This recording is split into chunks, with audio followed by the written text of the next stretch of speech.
is just a funny anime with cute girls. I will just have some laughs and move on with my life. The concept of cute girls doing cute things is something that has existed in anime since times beyond what in modern weeb can tell. I, as someone with dubious taste in anime, have watched way more shows about cute girls doing cute things than I probably should during the years. Cute girls doing space things, cute girls doing unlucky things, cute girls doing gay things, cute girls doing reference things. A lot of cute girl stuff. But there was a specific one that I had intentionally never seen. Cute girls doing music things. Even though K-On! Has been a big shot in the anime community ever since it first aired, it took me 12 years to finally watch it. I can't really give a decent reason as to why I never decided to watch it before. It was a mix of thinking that it was just more of the same cute girl stuff, a retard hipster-like way of thinking of just not wanting to see what everyone else did, and probably just plain lack of interest. But then one day, while deciding on an anime to watch with some friends, someone said as a joke that we should watch K-On! And surprisingly, everyone agreed since no one had seen it before.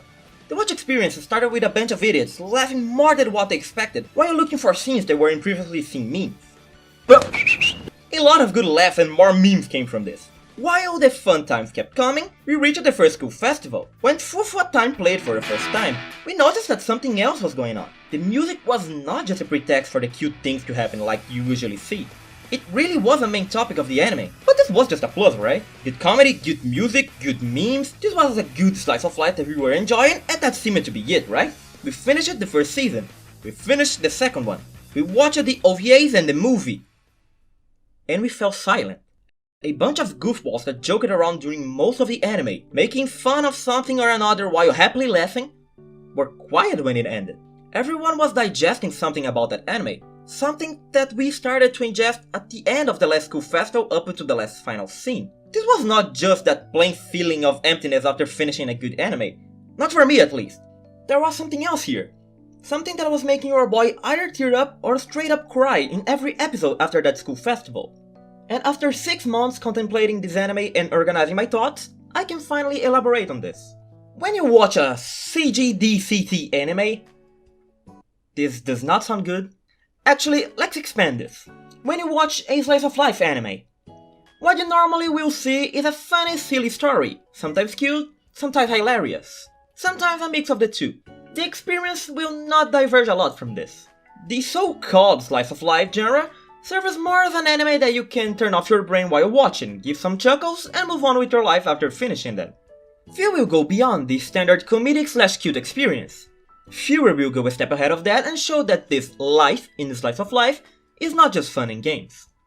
Even when this kind of anime tries to convey a more realistic view on something, normally it either is a simple momentary thing that soon is forgotten, or it just doesn't really carry the emotion that it should.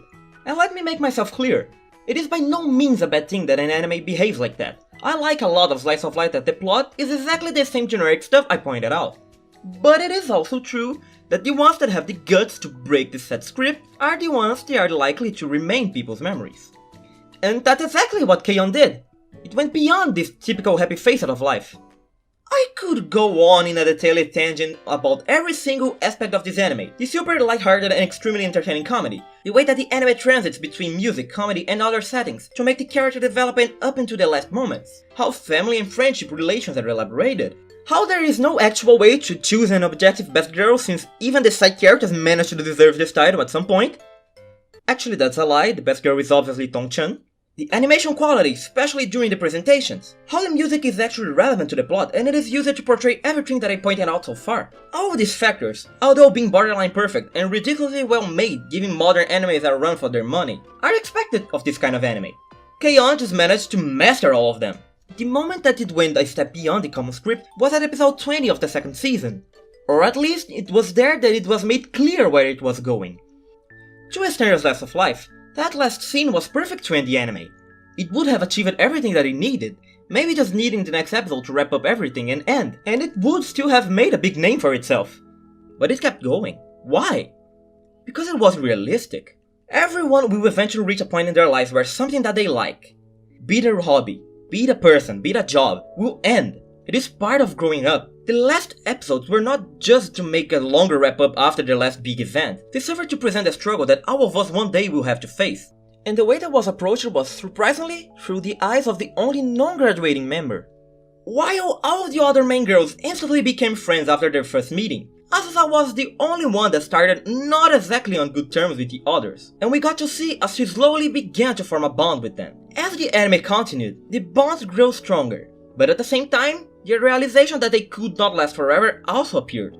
Even before the final school festival, we could see that Azusa already was having thoughts about how she would spend less and less time with the other girls, until they eventually left, and this brought in the middle of jokes and songs a feeling of loneliness, a sincere and pure fear of being left behind, that would last for just a few seconds during most of the episodes, but it was still present and gradually growing throughout the second season, making not just her, but us watching also start to feel uneasy as the ending got closer. Even after coming to realize these feelings, Azusa tried her best to send her friends off with a smile, but at the last second, when reality was right in front of her eyes, she just could not handle it.